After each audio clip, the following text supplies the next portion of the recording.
আজকে আপনাদের সামনে একটি গুরুত্বপূর্ণ টপিক নিয়ে আলোচনা করার চেষ্টা করব ইনশাআল্লাহ তাআলা। সে বিষয়টি হচ্ছে মুসলিম উম্মার ঐক্য পথ ও পন্থা। এই শিরোনামে আলোচনা উপস্থাপনা করার চেষ্টা করব ইনশাআল্লাহ তাআলা। আলোচনার সুবিধার্থে আমি আমার এই আলোচনার এই বিষয়টি দুটি পয়েন্টে ভাগ করেছি। প্রথম পয়েন্টে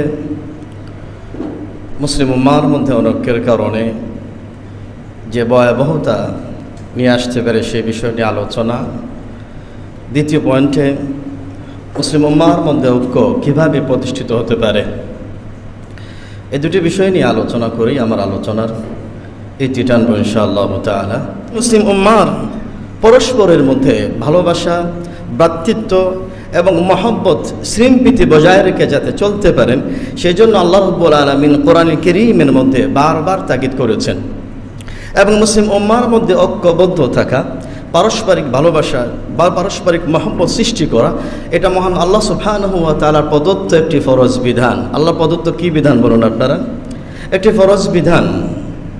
কোরআনুল কারীমের অত্যন্ত ৬টি জায়গায় আল্লাহ সুবহানাহু ওয়া তাআলা মুসলমানদের মধ্যে পারস্পরিক ভালোবাসা, পারস্পরিক মহব্বত, পারস্পরিক সিম্পিতি আল্লাহ রাব্বুল আলামিন এর জন্য যাতে বজায় থাকে, এই জন্য আল্লাহ রাব্বুল আলামিন কোরআনুল কারীমের অন্তত ৬টি জায়গায় আল্লাহ রাব্বুল আলামিন ঐক্যবদ্ধভাবে আল্লাহ রাব্বুল আলামিনের জন্য সন্তুষ্ট চিত্তে পারস্পরিক ভালোবাসা, পারস্পরিক মহব্বতের মাধ্যমে যেন আল্লাহ রাব্বুল আলামিনের দ্বীনের জন্য কাজ করতে পারেন সেজন্য আল্লাহ রাব্বুল আলামিন কোরআনুল কারীমের মধ্যে বারবার তাগিদ করেছেন। তবে অত্যন্ত পরিতাপের বিষয় হলো মহান আল্লাহ সুবহানাহু ওয়া তাআলা এবং তার নবী মুহাম্মদ সাল্লাল্লাহু আলাইহি ওয়াসাল্লাম ঐক্যবদ্ধ থাকার ব্যাপারে এত নির্দেশনা, এত আদেশ আল্লাহ রাব্বুল আলামিন আমাদেরকে দান করেছেন। আজ সেই মুসলিম জাতি আজ শততা বিভক্ত। বিশেষ করে যারা আল্লাহ রাব্বুল আলামিনে বিশ্বাসী, বিশেষ করে যারা নবী মুহাম্মদ সাল্লাল্লাহু আলাইহি ওয়াসাল্লামের আদর্শের আলোকে ব্যক্তিগত জীবন, পারিবারিক জীবন, সামাজিক জীবন, রাষ্ট্রীয় জীবনে আল্লাহর দ্বীনকে প্রতিষ্ঠা করতে চায়, তাদের মধ্যে আজ শততা বিভক্ত। তারা আজ একজন আরেকজনকে দেখতে পারছে না, তাদের মধ্যে কোনো মিল নেই, মহব্বত নেই, তাদের মধ্যে কোনো ধরনের কোনো ভালোবাসা নেই। এহেন এই পরিস্থিতিতে আমাদের যারা ইসলামী বিদ্বেষী, যারা ইসলামের কল্যাণ চায় না, যারা সব সময় আল্লাহর এই দ্বীনের ক্ষতি করতে চায়, তারা যেন এই সুযোগে আল্লাহর দ্বীনের বিরুদ্ধে কাজ করার একটা মহান সুযোগ পেয়ে যাচ্ছে। আমাদের মধ্যে এমনও আছে ব্যক্তির বিরোধিতা করতে গিয়ে বা অন্য কোনো প্রতিষ্ঠানের বা অন্য কোনো ইসলামী ব্যক্তিত্বের বিরোধিতা করতে গিয়ে আমাদের মধ্যে এত মনোমালিন্য, এত দূরত্ব। অনেকেই বলে থাকে অমুক যেহেতু অমুক দলের অনুসারী, অমুক যেহেতু অমুক মতের অনুসারী, তাহলে অমুক তো ইসলামের নামের কলঙ্ক, মুসলমান নামের কলঙ্ক, অমুককে মুসলমান বলাই যাবে না, অমুক হলেন কাফেরের দালাল, অমুক হলেন ইহুদিদের দালাল। এইভাবে বলে বিভিন্ন আজে বাজে ফতোয়া দিয়ে আজকে মুসলিম এই সমাজটাকে আজকে ধ্বংস করা হয়ে যাচ্ছে। আমাদের কাছ থেকে অমুসলিমরা আজকে নিরাপদের মধ্যে আছে। আমাদের দিক থেকে আজকে শিয়া কাদিয়ানি বলেন, ইসলাম বিদ্বেষী বলেন, আহলে কোরআন হাদিস অস্বীকারী বলেন, কাদিয়ানি বলেন, তাদের বিরুদ্ধে আমাদের কোনো বক্তব্য শোনা যায় না। যত বক্তব্য, যত বিতর্ক, সব আমরা যারা আল্লাহর দ্বীনকে ভালোবাসি, আমরা যারা আল্লাহ রাসূলকে ভালোবাসি, আমরা যারা আল্লাহর কোরআনকে ভালোবাসি, তাদের মধ্যেই যত বিতর্ক, তাদের মধ্যে যত ফিতনা, তাদের মধ্যেই যত ঝগড়া বিবাদ। আমার এই সম্মানিত ভাইরা, এহেন এই পরিস্থিতি যদি এইভাবে চলতেই থাকে তাহলে এই মুসলিম উম্মার মধ্যে বড় দুটি সমস্যা দেখা দেবে। এক নম্বর সমস্যা হলো, যেহেতু প্রত্যেকের একজন আরেকজনকে ফতোয়া দিচ্ছে, বিতর্ক সৃষ্টি করছে, ইহুদিদের দালাল বলছে, তাহলে এহেন এই পরিস্থিতিতে প্রত্যেকের অনুসারীরা তারা নিজেরা আনন্দিত হবে। তবে সমস্যা হবে সংখ্যাগরিষ্ঠ সাধারণ মুসলিম এবং বিশেষত তরুণ যুব সমাজ যারা আল্লাহর দ্বীনের জন্য অগ্রগামী হয়েছে, যারা আল্লাহর দ্বীনকে বোঝার জন্য, আল্লাহর দ্বীনকে কায়েম করার জন্য অগ্রগামী হচ্ছে, তারাই দেখতে পাচ্ছে আজকে মুসলমানদের মধ্যে অত অনৈক্য, আলেম ওলামাদের মধ্যে অত অনৈক্য, অত বিতর্ক। তাহলে আমরা কোথায় যাব? কাদের কাছ থেকে আমরা দ্বীন গ্রহণ করব? এই যে একটা পরিস্থিতি আমাদের যুব সমাজের যুবক ভাইয়েরা আজকে পরিস্থিতির সম্মুখীন হচ্ছে, এতে করে তারা মারাত্মক ধরনের বিভ্রান্তির মধ্যে পড়ে যাচ্ছে। এই সুযোগে হাদিস অস্বীকারীরা, কাদিয়ানিরা, ইসকন বা খ্রিস্টান মিশনারিরা আমাদের মুসলমান এই যুবকদেরকে বিভ্রান্ত করার জন্য তারা সহজেই তাদেরকে গ্রাস করে ফেলছে। এটা একটা বড় সমস্যা। দুই নম্বর সমস্যা হচ্ছে এতে করে একদিক থেকে ইসলাম বিদ্বেষীরা তারা নিরাপদে তাদের এজেন্ডা বাস্তবায়ন করার জন্য নিরাপদে তারা মাঠে ময়দানে কাজ করে বেড়াচ্ছে। যে সুযোগটা তারা নিচ্ছে, বর্তমান সময়ে হাদিস অস্বীকারীরা আহলে কোরআন যারা আছে, আমাদের অনেক আলেম উলামা, আমাদের অনেক যুবক ভাইদেরকে বিভ্রান্ত করে ফেলেছে। তারা সূক্ষ্মভাবে বিশ্বনবী মুহাম্মদুন সাল্লাল্লাহু আলাইহি ওয়াসাল্লামের হাদিসকে তারা অস্বীকার করছে। তেমনিভাবে খ্রিস্টান মিশনারিরা তারা সূক্ষ্মভাবে অত্যন্ত পরিকল্পিতভাবে আমাদের মুসলমান সন্তানদেরকে খ্রিস্টান বানিয়ে ফেলছে। তাহলে আমরা যখনই আমাদের মুসলমানদের মধ্যে অনৈক্য, মুসলমানদের মধ্যে ভ্রাতৃত্ব থাকবে না, আলেম উলামাদের মধ্যে ভালোবাসা থাকবে না, তখন ইসলাম বিদ্বেষীরা সহজেই আমাদের এই মুসলমান সমাজকে বিভ্রান্তি করার জন্য সুযোগ পেয়ে যাবে। আমার সম্মানিত ভাইয়েরা, আল্লাহ সুবহানাহু ওয়া তাআলা মহাগ্রন্থ আল কোরআনে কারীমে মুসলমানদের মধ্যে যখনই ফিতনা ফাসাদের সৃষ্টি হবে, ভালোবাসা থাকবে না, মহব্বত থাকবে না, পরস্পরের মধ্যে সহানুভূতি থাকবে না, আল্লাহ রাব্বুল আলামিন কোরআনে কারীমের মধ্যে মুসলমানদের জন্য একটা ঐক্যের শক্তি দিয়েছিলেন। ঐক্যের বীজ ছিল মুসলমানদের মধ্যে পারস্পরিক ভালোবাসা। যখন এই ভালোবাসা অনুপস্থিতি দেখা যাবে, আল্লাহ সুবহানাহু ওয়া তাআলা কোরআনে কারীমে সূরাতু আল আনফালের 46 নম্বর আয়াতে এইভাবেই তিনি মুসলমানদের এই ভ্রাতৃত্ব না থাকার কারণে, মুসলমানদের মধ্যে ভালোবাসা না থাকার কারণে আল্লাহ সুবহানাহু ওয়া তাআলা তিনি ইরশাদ করছেন, ওয়া আতিউল্লাহা ওয়া রাসূলাহু ওয়া লা তানাযাউ ফাতাফশালু ওয়া তাযহাবা রিহুকুম। তোমরা মহান আল্লাহ এবং তার রাসূলের আনুগত্য করো, তোমরা আল্লাহ এবং তার রাসূলের আনুগত্য করো, এবং আল্লাহ এবং তার রাসূলের আনুগত্য করতে গিয়ে কোনো ধরনের বিবাদের মধ্যে, ঝগড়ার মধ্যে লিপ্ত হওয়া যাবে না, কোনো ধরনের ফিতনা ফাসাদের সৃষ্টি করা যাবে না, কোনো ধরনের ফতোয়াবাজির মধ্যে তোমাদের জীবনকে ধ্বংস করা যাবে না, কোনো ধরনের একজন আরেকজনকে ফতোয়া দিয়ে কাফিরদের দালাল বলে, ইহুদিদের দালাল বলে ইসলাম থেকে খারিজ করা যাবে না। যদি এই কাজটুকু তোমাদের দ্বারা সংগঠিত হয়, আল্লাহ সুবহানাহু ওয়া তাআলা বলছেন ফাতাফশালু, তোমরা পরাজয় বরণ করবে, ওয়া তাযহাবা রিহুকুম, তোমাদেরকে যে আল্লাহ রাব্বুল আলামিন যে শক্তি দিয়েছিলেন, ঐক্যের শক্তি, ইসলামী ভ্রাতৃত্বের যে শক্তি দিয়েছিলেন, এই শক্তি বিনাশ হয়ে যাবে, বিধ্বংস হয়ে যাবে। বিশ্বের লোকেরা, তোমাদের খ্রিস্টানেরা, ইহুদিরা, ইসলামের বিদ্বেষীরা তোমাদেরকে আর কোনো ভয় করবে না। এটা আল্লাহ রাব্বুল আলামিনের কথা। এই জন্য আমার সম্মানিত ভাইয়েরা, আজকে আমাদেরকে অবশ্যই এই বিষয়টি উপলব্ধি করতে হবে। বর্তমান সময়ে আমরা যে পরিস্থিতি অতিক্রম করছি, এই বিষয়টি যদি আমরা উপলব্ধি না করতে পারি, তাহলে অচিরেই আমাদের সামনে এর চাইতে বড় মুসিবত। গত 15 বছর যে ফেসিবাদের শোষণে আমরা শোষিত হয়েছিলাম, আর এই মুহূর্তে যদি এই সুযোগে যদি আমরা আমাদের এই সমাজটাকে ঐক্যবদ্ধভাবে ভ্রাতৃত্ব প্রতিষ্ঠা না করে, ঐক্যবদ্ধভাবে ভ্রাতৃত্ব প্রতিষ্ঠা করার মাধ্যমে যদি আমরা ঐক্যবদ্ধ না হই, তাহলে অচিরেই আমাদের সমাজে ট্রান্সজেন্ডার নামক ইস্যু আসবে, সমকামিতার ইস্যু আসবে, দারুইনের মতবাদ প্রতিষ্ঠা করার জন্য ইস্যু আসবে। এত বড় বড় ইস্যু আমাদের জন্য মোকাবেলা করা সম্ভব হবে না।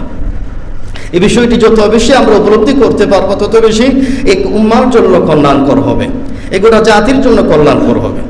আমার সম্মানিত ভাইয়েরা, আমি আমার আলোচনার দ্বিতীয় পয়েন্টে আলোচনা করতে চাই। তাহলে আমাদের এই উম্মার মধ্যে, মুসলিম উম্মার মধ্যে ভ্রাতৃত্ব প্রতিষ্ঠার জন্য মূল ভিত্তি কী হতে পারে? কোরআন এবং সুন্নাহর আলোকে মুসলিম উম্মার মধ্যে ভ্রাতৃত্ব প্রতিষ্ঠার জন্য অনেকগুলি ভিত্তি রয়েছে। আজকের এই সংক্ষিপ্ত আলোচনা সবগুলি পয়েন্ট আজকে আলোচনা করা যাবে না। সংক্ষিপ্ত পরিসরে মুসলিম উম্মার মধ্যে, আলেম উলামাদের মধ্যে, ইসলামী দলের মধ্যে, ইসলাম ব্যক্তিত্বের মধ্যে যারা আল্লাহর দ্বীনের জন্য কাজ করছেন, যারা আল্লাহর দ্বীনকে আল্লাহর জমিনে বিজয় করার স্বপ্ন দেখছেন, যারা একে অপরের সাথে উঠবস করার কোনো সুযোগ পাচ্ছেন না, এহেন এই পরিস্থিতিতে আল্লাহর দ্বীনকে বিজয় করার জন্য, আল্লাহর জমিন আল্লাহর দ্বীনকে প্রতিষ্ঠা করার জন্য সবচেয়ে অন্যতম গুরুত্বপূর্ণ বিষয় হলো যে ভিত্তিটা আমাদের সকলের জন্য প্রয়োজন। সে ভিত্তিটা হচ্ছে মুসলিম উম্মার মধ্যে, মুসলিম জনগণের মধ্যে, মুসলমান ভাই বোনদের মধ্যে ইসলামী ভ্রাতৃত্ব, ইসলামী ভালোবাসা, ইসলামী ভ্রাতৃত্ব জাগ্রত করা। ইসলামী এই ভ্রাতৃত্বকে আমরা আরবিতে বলি আল উখুওয়াতুল ঈমানিয়া, ঈমানী ভ্রাতৃত্ব। আরেক ভাষায় বলি আল উখুওয়াতু ফিল্লাহ, আল্লাহর জন্য ভ্রাতৃত্ব ভালোবাসা।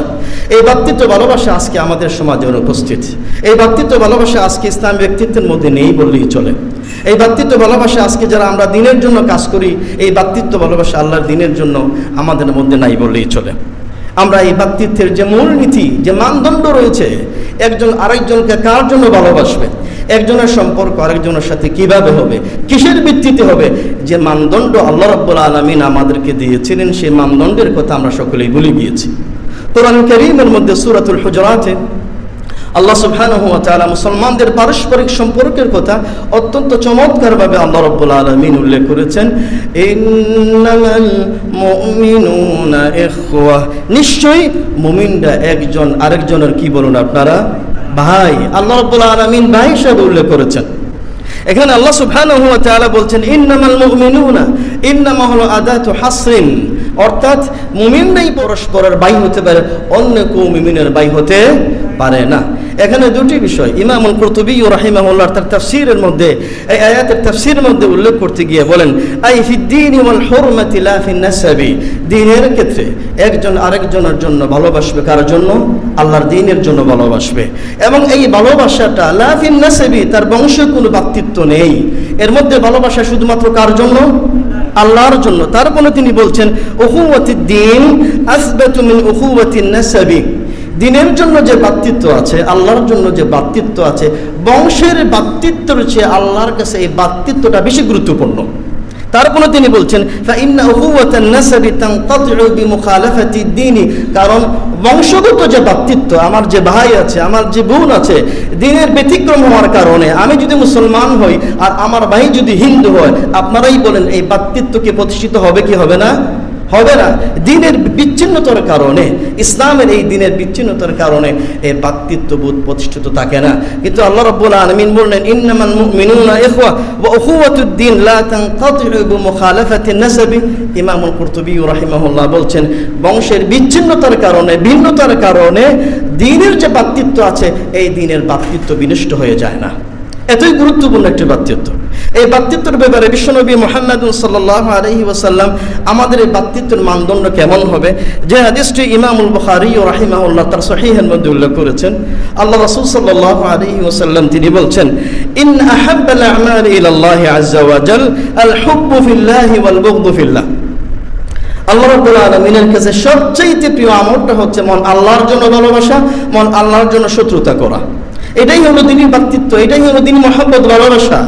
এই জন্য বিশ্বনবী মুহাম্মদ সাল্লাল্লাহু আলাইহি ওয়াসাল্লাম মুসলিম উম্মাহর এই ভ্রাতৃত্বটাকে এমন জিনিসের সাথে তুলনা করেছেন, অত্যন্ত চমৎকারভাবে এই বিষয়টি যদি আমরা উপলব্ধি করতে পারি।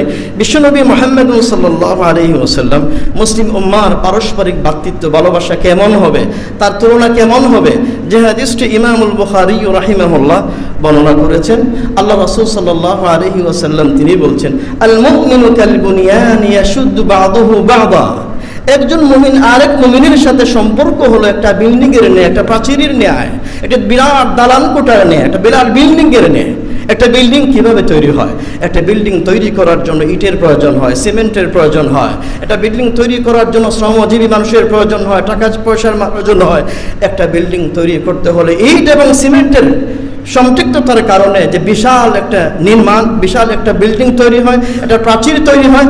আপনারাই বলুন ইট ছাড়া এবং সিমেন্টের সহযোগিতা ছাড়া একটি বিল্ডিং দালান কোঠা নির্মাণ হতে পারে না। তেমনিভাবে বিশ্বনবী মুহাম্মদ সাল্লাল্লাহু আলাইহি ওয়াসাল্লাম তিনি বলছেন যে একটা সমাজে মুসলিম ভ্রাতৃত্ব প্রতিষ্ঠিত করতে হলে, একটা সমাজে ইমানদারদের জন্য কোনো বৈশিষ্ট্য, ইমানদারদের কোনো সমাজ প্রতিষ্ঠিত করতে হলে তাদের মধ্যে যতক্ষণ না পর্যন্ত পারস্পরিক ভালোবাসা, পারস্পরিক মহব্বত না থাকবে, পারস্পরিক সম্মানবোধ না থাকবে, ততক্ষণ পর্যন্ত ইমানদারদের একটা সুন্দর সমাজ বিনির্মাণ করা সম্ভব হবে না।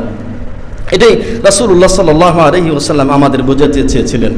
এই আলোকে আল্লাহ রাসূল সাল্লাল্লাহু আলাইহি ওয়াসাল্লামের সাহাবা کرام রাদিয়াল্লাহু আনহুম এমন সুন্দর ভ্রাতৃত্ব প্রতিষ্ঠা করেছিলেন, ইসলামের ইতিহাসে এবং বিশ্বের ইতিহাসে কেউ এটা দেখাতে পারবে না।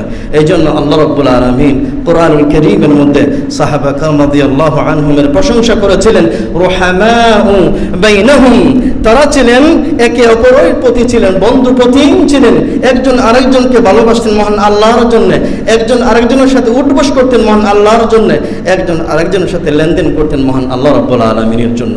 আজকের এই সাহাবা کرامদের ভালোবাসা আমাদের মধ্যে নাই বললেই চলে। আমার সম্মানিত ভাইরা, আজকের এই ভালোবাসা, আজকের এই ভ্রাতৃত্ব, আজকের এই আমাদের পারস্পরিক লেনদেন, আমাদের এই ভালোবাসা ভ্রাতৃত্ব, আমার দৃষ্টিকোণ থেকে দুটি কারণে আজকে সমাজ থেকে ভ্রাতৃত্ব পর্যন্ত বিনষ্ট হয়ে যাচ্ছে। অনেকগুলি কারণ রয়েছে, এই অনেকগুলি কারণের মধ্যে অন্যতম দুটি কারণ আমাদের এই সমাজ থেকে আজকের এই ভ্রাতৃত্ব বিনষ্ট হয়ে যাচ্ছে। এক নম্বর কারণ আমি আপনাদেরকে শুরুতেই বলেছিলাম যে আমাদের এই ভ্রাতৃত্ব এর মানদণ্ড নির্ধারণ করতে গিয়ে আমরা বারবার ভুল করছি। এক নম্বর সমস্যাটা হচ্ছে আল্লাহ রাব্বুল আলামিন এবং বিশ্বনবী মুহাম্মদুন সাল্লাল্লাহু আলাইহি ওয়াসাল্লাম আমাদের এই ভ্রাতৃত্বের মানদণ্ড তিনি উল্লেখ করেছিলেন। আমাদের পারস্পরিক সম্পর্ক ভ্রাতৃত্ব হবে কার জন্য? আল্লাহ সুবহানাহু ওয়া তাআলার জন্য। কিন্তু বর্তমান সময়ে যদি আমরা দেখি, লক্ষ্য করি, আজকের আমাদের এই ভ্রাতৃত্ব আমাদের মসলক কেন্দ্রিক হয়ে গিয়ে যাচ্ছে। আমাদের ভ্রাতৃত্ব আজকে তরিকা কেন্দ্রিক হয়ে যাচ্ছে। আমাদের ভ্রাতৃত্ব আজকে সংগঠন কেন্দ্রিক হয়ে যাচ্ছে। আমাদের ভ্রাতৃত্ব আজকে আঞ্চলিকতায় গ্রাস করে ফেলছে। আমাদের ভ্রাতৃত্ব আজকে বংশকেন্দ্রিক হয়ে যাচ্ছে। অথচ আমাদের ভ্রাতৃত্ব হওয়ার কথা ছিল কার জন্য? আল্লাহ সুবহানাহু ওয়া তাআলার জন্য। আল্লাহ রাব্বুল আলামিন কোরআন কারীমে আল্লাহ সুবহানাহু ওয়া তাআলা দুটি পরিবারের কথা, দুটি বংশের কথা অত্যন্ত সম্মানের সাথে উল্লেখ করেছেন। একটি বংশ হলো মুহাজিরিন, আর আরেকটি বংশ হলো আল আনসার। আপনারা সবাই জানেন আল্লাহ সুবহানাহু ওয়া তাআলা আল্লাহর দ্বীনকে প্রতিষ্ঠা করার জন্য মক্কা থেকে মদিনাতুল মুনাওয়ারা যারা হিজরত করেছিলেন তাদেরকে কি বলা হয়? মুহাজিরিন বলা হয়। এবং মদিনাবাসী যারা মুহাজিরিনদেরকে সাহায্য করেছিলেন, আল্লাহর দ্বীনকে সাহায্য করেছিলেন, তাদেরকে কি বলা হয়? আনসার বলা হয়। এই দুটি নাম কোরআন কারীমের মধ্যে আল্লাহ রাব্বুল আলামিন অত্যন্ত সুন্দরভাবে মহব্বতের সাথে আল্লাহ সুবহানাহু ওয়া তাআলা উল্লেখ করেছেন এবং তাদের ব্যাপারে বলেছেন রাদিয়াল্লাহু আনহুম ওয়া রাদু আন। আল্লাহ রাব্বুল আলামিন সব মুহাজিরিন, সব আনসারদের উপর আল্লাহ রাব্বুল আলামিন সন্তুষ্ট হয়ে আছেন। এই মুহাজিরিন এত গুরুত্বপূর্ণ একটি নাম, এত বরকতপূর্ণ একটি নাম। এই আনসার এত বরকতপূর্ণ গুরুত্বপূর্ণ একটি নাম। এই নাম যখনই তখনকার সাহাবা কেরাম রাদিয়াল্লাহু আনহুম ভুল কোনো বিষয়ে তারা ব্যবহার করেছিলেন, অযথা অপ্রাপ্ত বিষয়ে যখনই তারা এই মুহাজিরিন নামটা ব্যবহার করেছিলেন, আনসার নামটা তারা ভুল কোনো বিষয়ে তারা ব্যবহার করেছিলেন, তখনই আল্লাহ সুবহানাহু ওয়া তাআলা, তখনই বিশ্বনবী মুহাম্মদুন সাল্লাল্লাহু আলাইহি ওয়াসাল্লাম ওই সমস্ত সাহাবা কেরামদেরকে তিরস্কার করেছিলেন। এরকম একটি ঘটনা ইমামুল বুখারী রাহিমাহুল্লাহ তার সহিহের মধ্যে উল্লেখ করেছেন। আল্লাহ রাসূল সাল্লাল্লাহু আলাইহি ওয়াসাল্লাম একটি সফরে বের হয়েছিলেন। এই সফরের মধ্যে মুহাজিরিনরাও ছিলেন, এই সফরের মধ্যে আনসার সাহাবীরাও ছিলেন।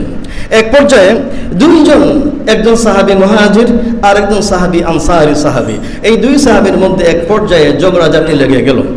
এক পর্যায়ে কথা কাটাকাটি শুরু হয়ে গেল, মারামারির এক পর্যায়ে আনসার সাহাবী চিৎকার বলে উঠলেন, ওয়ালিল আনসার, ও আমার আনসারি সাহাবী তোমরা কোথায় আছো? আমাকে মুহাজির ব্যক্তি মেরে ফেলে দিল। তখন মুহাজির ব্যক্তি আবার তিনি চিৎকার করে বলে উঠলেন, ওয়ালিল মুহাজিরিন, মুহাজিররা তোমরা কোথায় আছো? আমাকে আনসার ব্যক্তি মেরে ফেলে দিয়ে দিল। এক পর্যায়ে আনসার এবং মুহাজিরদের মধ্যে এমন ঝগড়াঝাটি শুরু হয়ে গেল। নবী মুহাম্মদুন সাল্লাল্লাহু আলাইহি ওয়াসাল্লাম যখনই শুনতে পেলেন আনসার এবং মুহাজিরিনদের মধ্যে ঝগড়াঝাটি কাটাকাটির মধ্য দিয়ে এক পর্যায়ে মারামারির পর্যায়ে চলে গিয়েছে, তখন নবী মুহাম্মদুন সাল্লাল্লাহু আলাইহি ওয়াসাল্লাম তিনি এসে বললেন, মা বালু দাওয়াল জাহিলিয়া, মা বালু দাওয়া আহলিল জাহিলিয়া ওয়া আনা বাইনা আযহুরিকুম। আমি নবী মুহাম্মদুন সাল্লাল্লাহু আলাইহি ওয়াসাল্লাম এখনো পর্যন্ত তোমাদের মধ্যে জীবিত আছি, আর তোমরা সেই জাহিলিয়াতের পুরনো হাক ডাক তোমরা দিচ্ছ, তোমরা জাহিলিয়াতের সেই সংস্কৃতি তোমরা এখনো পর্যন্ত লালন করছো, তোমরা বংশের বড়াই করছো, বংশ মর্যাদা দিয়ে তোমরা একে অপরের প্রতি তোমরা প্রাধান্য দিচ্ছ। এটা তো আমাদের মুসলিম সংস্কৃতি হতে পারে না, এটা তো আল্লাহর কোরআনের সংস্কৃতি হতে পারে না, এটা তো আল্লাহ রাসূল সাল্লাল্লাহু আলাইহি ওয়াসাল্লামের সংস্কৃতি হতে পারে না। নবী মুহাম্মদ সাল্লাল্লাহু আলাইহি ওয়াসাল্লাম বললেন, দাউহা ফাইন্নাহা মুনতিনা, এটা তোমরা পরিত্যাগ করে, এটা ঘৃণ্যতম একটি কাজ, এটা জাহেলিয়াতের দুর্গন্ধময় একটি কাজ, এই কাজটুকু তোমাদের দ্বারা করা শোভনীয় হতে পারে না। আমার সম্মানিত ভাইরা, আপনারা এখানে লক্ষ্য করুন, এই আনসার ব্যক্তি যদি এমতো অবস্থায় যদি সে মজলুম হতো, তাহলে এমতো অবস্থায় সে যে কোনো মুসলমানদেরকে আহ্বান করতে পারতেন, তিনি যে কোনো মুহাজিরিনদেরকে আহ্বান করতে পারতেন, তিনি যে কোনো আনসারি ব্যক্তিকে আহ্বান করতে পারতেন। কিন্তু তিনি কাকে আহ্বান করলেন? তিনি আহ্বান করলেন তার বংশীয় মর্যাদায় যে ব্যক্তি, তার পক্ষের যে মানুষটি তিনি মনে মনে ভাবছিলেন, এই জন্য তিনি আনসারি বলে চিৎকার করেছিলেন। তেমনিভাবে মুহাজির ব্যক্তি তিনি যে কোনো মজলুম অবস্থায় অন্য কোনো মুসলমান অথবা মুহাজিরিন অথবা আনসার যে কোনো মানুষকে তিনি ডাকতে পারতেন, কিন্তু তিনি না ডেকে তার বংশীয়, তার আঞ্চলিকতার উপর প্রভাব ফেলে যাওয়ার কারণে তিনি সেই জাহেলিয়াতের সংস্কৃতি প্রভাবিত হয়ে তিনি তখন মুহাজির ব্যক্তিকে ডাক দিয়েছিলেন। তখন নবী মুহাম্মদুন সাল্লাল্লাহু আলাইহি ওয়াসাল্লাম বলেছিলেন, দাউহা ফাইন্নাহা মুনতিনা, এটা তো জাহেলিয়াতের হাক ডাক, এই জাহেলিয়াতের হাক ডাক তোমাদের মুসলিম উম্মার জন্য এই সংস্কৃতি হতে পারে না। আমার সম্মানিত ভাইয়েরা, আজকে বর্তমান সময়ে যে আমাদের ব্যক্তিত্ব, আমার দলের লোক না হলে আমরা তাকে সম্মান করি না, ইজ্জত করি না। আমার তরিকার লোক না হলে আজকে তাকে আমরা সম্মান করি না, ইজ্জত করি না। আমার মস্তকের তুলকের না হলে আমরা তাকে সম্মান করি না, ইজ্জত করি না। এই জন্য আপনারা দেখতে পারেন আজকে মিডিয়াতে বা বিভিন্ন ওয়াজ মাহফিলে যে কোনো বক্তা তার দলের বক্তা হলে যত বড় ভুল করো সে কোনো সমালোচনা করে না, কিন্তু যখন তার বিপরীত কোনো বক্তা, ভিন্ন মতের কোনো বক্তা যখন কোনো বক্তব্য অথবা কোনো ধরনের সামান্যতম কোনো ভুল হয়ে যায়, তখন পান থেকে চুল কষে নিয়ে এমন সমালোচনার জোর শুরু হয়ে যায়। এটা কিসের কারণে? এর একমাত্র কারণই হচ্ছে আমরা ব্যক্তিত্বের যে গুরুত্বপূর্ণ যে বিষয়টি রয়েছে, একজন আরেকজনকে ভালোবাসা মহান আল্লাহর জন্য, এই বিষয়টি আমরা ভুলে গিয়েছি। এই বিষয়টা আমাদের মধ্যে অনুপস্থিত। এই বিষয়টা আমরা যদি মনে করতাম একজন ভাই ভুল করেছে, তাকে সংশোধন করার কিছু পদ্ধতি আছে। কোরআন কারীমে আল্লাহ রাব্বুল আলামিন সে পদ্ধতির কথা উল্লেখ করেছেন। বিশ্বনবী মুহাম্মদ সাল্লাল্লাহু আলাইহি ওয়াসাল্লাম সে সংশোধন পদ্ধতির কথা নবী মুহাম্মদ সাল্লাল্লাহু আলাইহি ওয়াসাল্লাম তিনি উল্লেখ করেছেন। সেই পদ্ধতির অনুসরণ না করে আমি আমার আন্তরিকতার প্রভাবিত হয়ে, আমার দলের দলমান্ত হয়ে, দলকানা হয়ে এমনভাবে সমালোচনা করছি, এমনভাবে তাকে পর্যালোচনা করছি, বিতর্ক সৃষ্টি করে দিয়েছে, এটা কিন্তু কোনো মুসলমানের সৃষ্টি কালচার হতে পারে না। এটা মূল কারণই হচ্ছে ব্যক্তিত্বের মধ্যে যে ঘাটতি দেখা দিয়েছে, এই ঘাটতির কারণেই আমাদের মধ্যে এই সমস্যাটা হচ্ছে। আমার সম্মানিত ভাইরা, এখান থেকে আমাদের উত্তরণ হতে হবে। এখান থেকে আমাদের এই সংকীর্ণ মন মানসিকতা থেকে আমাদেরকে বের হতে হবে। যতক্ষণ না পর্যন্ত এই সংকীর্ণ মন মানসিকতা নিয়ে থেকে আমরা বের হতে না পারবো, আমাদের মধ্যকার ব্যক্তিত্ব ভালোবাসা প্রতিষ্ঠিত করতে না পারবো, ততদিন এই মুসলিম উম্মাহর মধ্যে কোনো কল্যাণ আসবে না। মুসলিম উম্মাহর যে শক্তি আল্লাহ রাব্বুল আলামিন দান করেছেন, এই শক্তি থাকা সত্ত্বেও এই মুসলিম উম্মাহ ইসলাম বিদ্বেষীদের সাথে পরাজয় বরণ করতে পারে। দ্বিতীয় যে বিষয়টি আমি আপনাদের সামনে দৃষ্টি আকর্ষণ করতে চাই, যেটির কারণে আমাদের মধ্যে সমস্যাটা হচ্ছে, এই বিষয়টি হচ্ছে ফিকহি ইখতিলাফি মাসআলা মাসাইলগত বিষয়কে কেন্দ্র করে আমাদের মধ্যে ইসলামী ব্যক্তিত্বটাকে আজকে ধ্বংস করে হয়ে যাচ্ছে। কোরআন কারীমের মধ্যে মহান আল্লাহ সুবহানাহু ওয়া তাআলা এই বিষয়ে কাছাকাছি দুটি শব্দ আল্লাহ রাব্বুল আলামিন ব্যবহার করেছেন।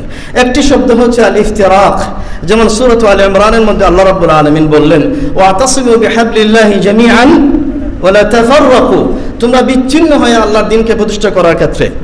আর আরেকটি জায়গায় আল্লাহ সুবহানাহু ওয়া তাআলা বলছেন আল ইখতিলাফ। দুটোই কিন্তু একই মাসদার, একই মাদ্দা, আল ইফতিরাক আল ইখতিলাফ। ইফতিরাক অর্থই হচ্ছে বিচ্ছিন্নতা, দলাদলি করা, ঝগড়া বিবাদ করা, বিচ্ছিন্ন হয়ে যাওয়া।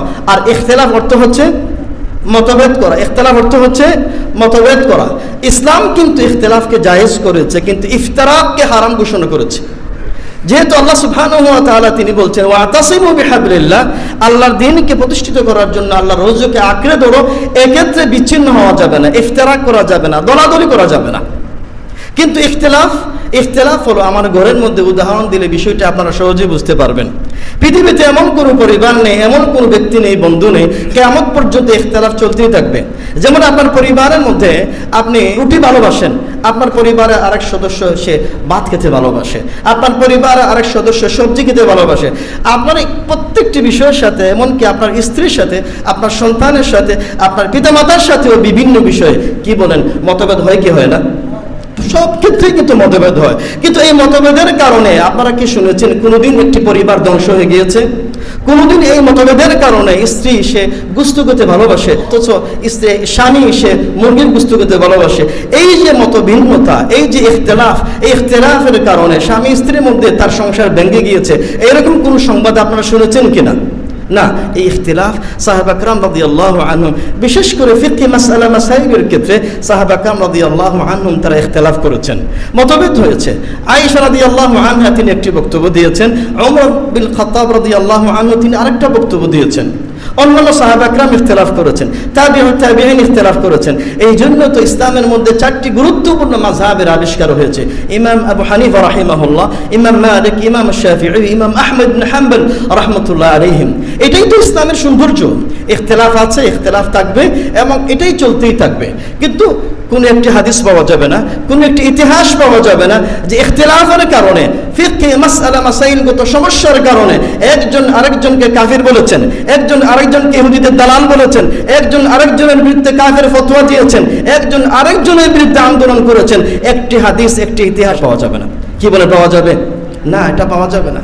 আজকে আমরা ইসলামের মৌলিক বিষয়ের মধ্যে ঐক্যমত আমরা পোষণ করতে হবে। এই জন্য আমাদের একটা স্লোগান বলি, ইসলামী আকীদার ক্ষেত্রে, আল্লাহ রাব্বুল আলামিনের তাওহীদের ক্ষেত্রে, আল্লাহ সুবহানাহু ওয়া তাআলার সাথে শিরকের ক্ষেত্রে আমরা এক এবং অভিন্ন, আমরা এক এবং অভিন্ন। কিন্তু ইসলামের যে ফিকহি শাখাগত মাসআলা মাসাইল আছে এগুলোর ক্ষেত্রে আমরা ভিন্ন, এগুলোর ক্ষেত্রে আমরা ভিন্ন। এই বিষয়টা যদি আমরা সহনশীল পর্যায়ে আমরা নিতে পারতাম, তাহলে কিন্তু আমাদের মধ্যকার যে বিবাদ, আমাদের মধ্যকার যে বিভেদ, ঝগড়াঝাটি, এগুলো অনেকাংশে কমে আসতো আলহামদুলিল্লাহ। কিন্তু এটা থেকে আমরা পরিত্রাণ পাওয়া উচিত। আমরা যদি ইসলামের ইতিহাসে উলামা কেরাম কিভাবে ইখতিলাফ করেছিলেন মাসআলা মাসাইলের ক্ষেত্রে দুইটি ঘটনা আপনাদের শোনাতে চাই। এক্ষেত্রে ইমাম শাফিঈ রাহিমাহুল্লাহর একটি চমৎকার একটি ঘটনা বর্ণিত হয়েছে। এই ঘটনাটি ইবনে আসাকির রাহিমাহুল্লাহ তার তারিখে দিমেশকের মধ্যে, এই কিতাবের মধ্যে তিনি উল্লেখ করেছেন। সেই সময়কার একজন বড় আলেম ছিলেন, যার নাম ছিল ইউনুস ইবনে আব্দুল আ'লা। ইউনুস ইবনে আব্দুল আ'লা তিনি ইমাম শাফিঈ রাহিমাহুল্লাহ সম্পর্কে অত্যন্ত চমৎকার একটি মন্তব্য করছেন। তিনি বলছেন, মা রাআইতু আহাদান আ'কালা মিনাশ শাফিঈ। আমি ইমাম শাফিঈ রাহিমাহুল্লাহর মতো পৃথিবীতে এত আকলমন্দ, এত জ্ঞান গরিমাওয়ালা কোনো মানুষ পৃথিবীর মধ্যে আর কোনো দ্বিতীয় ব্যক্তিকে আমি দেখি নাই। তারপরে তিনি বলছেন, লাউ জুমিআত উম্মাতুন ফাজুইলাত ফি আকলি শাফিঈ লাওয়াসিআহুম আকলুহু। যদি গোটা দুনিয়ার মানুষকে ইমাম শাফিঈ রাহিমাহুল্লাহর তার জ্ঞান গরিমার সামনে রাখা হয়, গোটা উম্মতের জন্য, গোটা দুনিয়াবাসীর জন্য তা যথেষ্ট হয়ে যেত। তারপরে তিনি বলছেন, নাযারতুহু ইয়াওমান ফি মাসআলাতিন। আমি একদিন ইমাম শাফিঈ রাহিমাহুল্লাহর সাথে একটি ফিকহি মাসআলায় বিতর্ক করেছিলাম, মুনাজারা করেছিলাম, মুনাকাশা করেছিলাম, ডিবেট করেছিলাম। ফিকহি মাসআলার মধ্যে ডিবেট করার কারণে একটু মনোমালিন্য হয়েছিল।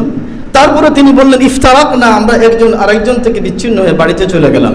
বাড়িতে চলে যাওয়ার পরে হঠাৎ করে আরেকদিন ইমাম শাফিঈ রাহিমাহুল্লাহ আমার সাথে সাক্ষাৎ হলো। সাক্ষাৎ হওয়ার পরে তিনি বললেন, ওয়ালাকিয়ানি ফাআখাযা বিয়াদি। আমার সাথে সাক্ষাৎ হওয়ার পরে ইমাম শাফিঈ রাহিমাহুল্লাহ তিনি আমার হাত ধরে বললেন, ইয়া ইমাম, ইয়া আবা মূসা, আলা ইস্তাকিমু আন নাকুনা ইখওয়ানান ওয়া ইন লাম নাত্তাফিক ফিল মাসআলা। হে ইমাম, ইয়া ইউনুস, হে আবা মূসা, হে মূসার পিতা, আমরা দুইজনেই ফিকহি মাসআলা মাসাইলের ক্ষেত্রে ইখতিলাফ করেছিলাম, মতভেদ করেছিলাম, আবার বিচ্ছিন্ন হয়ে গিয়েছিলাম, আবার সাক্ষাৎ হয়েছে। কিন্তু আমরা এই যে মাসআলা মাসাইলের কারণে আমাদের মধ্যকার, যদিও আমরা বিচ্ছিন্ন হয়েছি, কিন্তু আমাদের মধ্যকার যে ইমানি ভ্রাতৃত্ব আছে, ভালোবাসা আছে, এই ভালোবাসা তো বিনষ্ট হওয়ার কথা নয়। এই ভালোবাসা তো আমার থাকবে, এই ভালোবাসায় থাকাটাই স্বাভাবিক। সাহাবা কেরাম রাদিয়াল্লাহু আনহুম ইখতিলাফ করেছেন, কিন্তু তাদের মধ্যকার কোনো ভালোবাসা বিনষ্ট হয়ে যায়নি। তাদের মধ্যে ভালোবাসা ছিল, তাদের মধ্যে মহব্বত ছিল। আজকে এই ভালোবাসা, এই মহব্বত আমাদের থাকতে হবে আমার সম্মানিত ভাইয়েরা। তেমনিভাবে ইমাম শাফিঈ রাহিমাহুল্লাহ তিনি বলছেন যে আজকে তো আমরা একজন আরেকজনকে ডিবেটের জন্য ডাকাডাকি করে, আসুন আমরা যে কোনো একটি মাসআলায় বিতর্ক সৃষ্টি হওয়ার সাথে সাথে আমরা ডিবেট করি। তখন এই ডিবেটটা গোটা অনলাইন মিডিয়ার মাধ্যমে যায়। মিডিয়ার মাধ্যমে যাওয়ার পরে এমনভাবে ডিবেটটা হয়, মুনাজারা মুনাকাশাটা হয়, বিতর্ক সৃষ্টি হয়, যিনি এই যে পক্ষের সেই পক্ষের দলিল আদিল্লা প্রমাণ করার জন্য যেইভাবে জোরালো বক্তব্য দেন, মনে হচ্ছে এই বক্তব্য যা তিনি যে বক্তব্যটাই দিবে এটাই সঠিক বক্তব্য। তেমনিভাবে বিপরীতমুখী যিনি বক্তব্য দিতে আসেন তিনি সেভাবে মনে করেন আমার বক্তব্য সবচাইতে সঠিক বক্তব্য। এই যে মানসিকতা, নিজের বক্তব্যকে, নিজের মস্তককে প্রতিষ্ঠিত করার জন্য, কোরআন সুন্নাহর মস্তককে, কোরআন সুন্নাহর দৃষ্টিভঙ্গিকে প্রতিষ্ঠিত করার জন্য কোনো মানসিকতা নেই, হককে মানার মানসিকতা নেই। আল্লাহ রাব্বুল আলামিনের দ্বীন, বিশ্বনবী মুহাম্মদুন সাল্লাল্লাহু আলাইহি ওয়াসাল্লামের সুন্নতকে প্রতিষ্ঠিত করার যদি মানসিকতা না থাকে, নিজস্ব মতামত প্রতিষ্ঠিত করার জন্য যদি ডিবেটের আহ্বান জানানো হয়, আসলে এই ডিবেট বরকতময় ডিবেট হবে না। এটাই আমাদের সমাজে চলছে। দেখুন না, ইমাম শাফিঈ রাহিমাহুল্লাহ তিনি চমৎকার বক্তব্য দিয়েছেন। তিনি বলছেন, মা নাযারতু আহাদান ইল্লা কুলতু। আমি যখন কোনো মানুষের সাথে ডিবেট করেছি, মুনাকাশা করেছি, তর্ক বিতর্ক করেছি ফিকহি মাসআলা মাসাইলের ক্ষেত্রে বা অন্য কোনো বিষয়ে, ইল্লা কুলতু, তখন আমি আল্লাহর কাছে দোয়া করে বলেছিলাম, আল্লাহুম্মা আজরিল হাক্কা আলা কলবিহি ওয়া লিসানিহি। হে আল্লাহ, আমি যার সাথে ডিবেট করছি, হে আল্লাহ ইয়া রাব্বাল আলামিন, তুমি ওই বান্দার হৃদয়ের মধ্যে যে বিষয়টি হক রয়েছে, যে বিষয়টি সত্য রয়েছে, এই বিষয়টি তার জবানের মধ্যে, তার হৃদয়ের মধ্যে তুমি আল্লাহ নাজিল করে দিয়ে দাও। তারপরে তিনি বলছেন, ফাইন কানাল হাক্কু মাইয়া ইত্তাবাআনি, যদি হকটা আমার সাথে হয় সে যেন আমার অনুসরণ করে। ইযা কানাল হাক্কু মাআহু ইত্তাবাতুহু, আর হক যদি ওই ভাইয়ের সাথে হয় আমি যেন সেই হকের অনুসরণ করি। এই যে একটা সুন্দর মানসিকতা, এই মানসিকতা যদি আমাদের মধ্যে থাকতো, তাহলে বিশ্বাস করেন আমাদের মধ্যে কোনো সমস্যাই হতো না। আমরা ইখতিলাফ করতাম, আমরা আমাদের মধ্যকার ভালোবাসা, ভ্রাতৃত্ববোধ জাগ্রত থাকতো, প্রতিষ্ঠিত থাকতো, তাহলে আমরা সুদূর প্রসারী আল্লাহর দিনকে প্রতিষ্ঠিত করার জন্য আর সুদূর প্রসারী সুন্দরভাবে আমরা অগ্রসর হতে পারতাম। আমার সন্তুষ্ট ভাইয়েরা, এই জন্য আমাদের মধ্যকার ভালোবাসা মহব্বত রেখে এই জন্য আমরা ইখতিলাফের যে আদব রয়েছে, ইখতিলাফ করার যে সিস্টেম পদ্ধতি রয়েছে, আজকালকে গোটা বিশ্বব্যাপী, যেমন আমি নিজে মদিনা বিশ্ববিদ্যালয়ে যখন অনার্সে আমি পড়াশোনা করেছি, আমি ফিকহ কুল্লিয়াতুশ শরিয়া নিয়ে পড়াশোনা করেছি। সেখানে গোটা 1 বছর আল মানাহিজুল বাহথ তাআতুল বাহথ, কিভাবে গবেষণা করতে হয়, কিভাবে ইখতিলাফ করতে হয়, যার সাথে আমি ডিবেট করব তার সাথে আমার আদব কিভাবে রক্ষা করতে হবে, এরকম বড় বড় সাবজেক্টের মাধ্যমে গোটা বিশ্বব্যাপী শিক্ষার্থীদেরকে প্রশিক্ষণ দেওয়া হচ্ছে।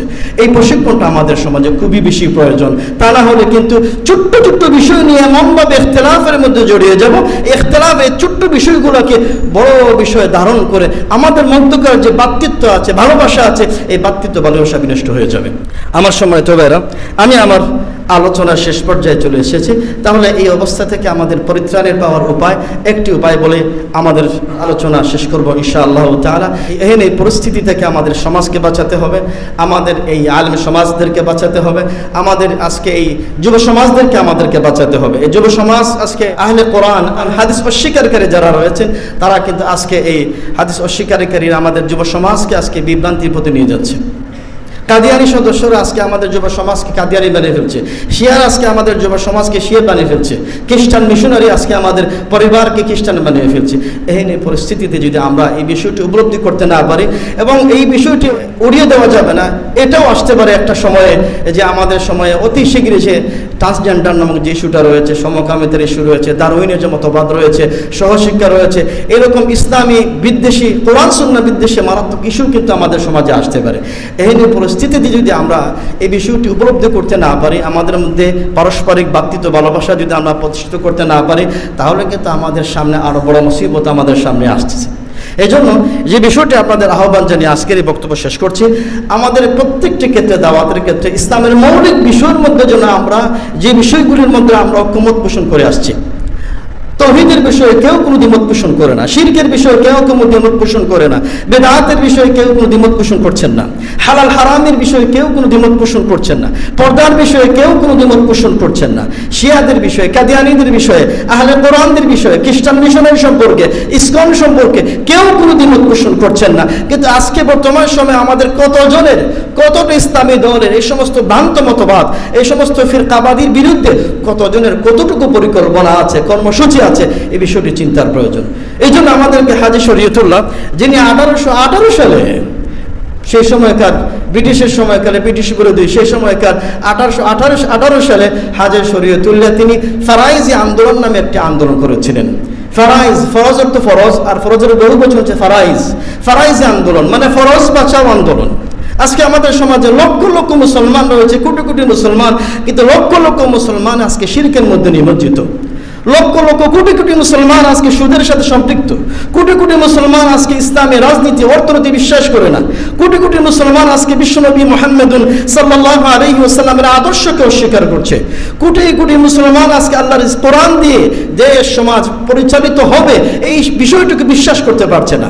তাহলে আমাদের এই মৌলিক বিষয়ে আমাদের ঐক্যমতে আসা উচিত। হাজী শরীয়তুল্লাহ 1818 সালে তিনি ফারাইজি আন্দোলন, ফরজ বাঁচাও আন্দোলন, তিনি ইসলামের মৌলিক কিছু বিষয়ে আল্লাহ রাব্বুল আলামিনের তাওহীদকে প্রতিষ্ঠা করা, এর বিরুদ্ধে শিরকে যত কর্মকাণ্ড আছে সমস্ত কর্মকাণ্ডের বিরুদ্ধে তিনি জিহাদ ঘোষণা করেছিলেন, হারামের বিরুদ্ধে তিনি জিহাদ ঘোষণা করেছিলেন, কুসংস্কারের বিরুদ্ধে তিনি আন্দোলন শুরু করে দিয়েছিলেন।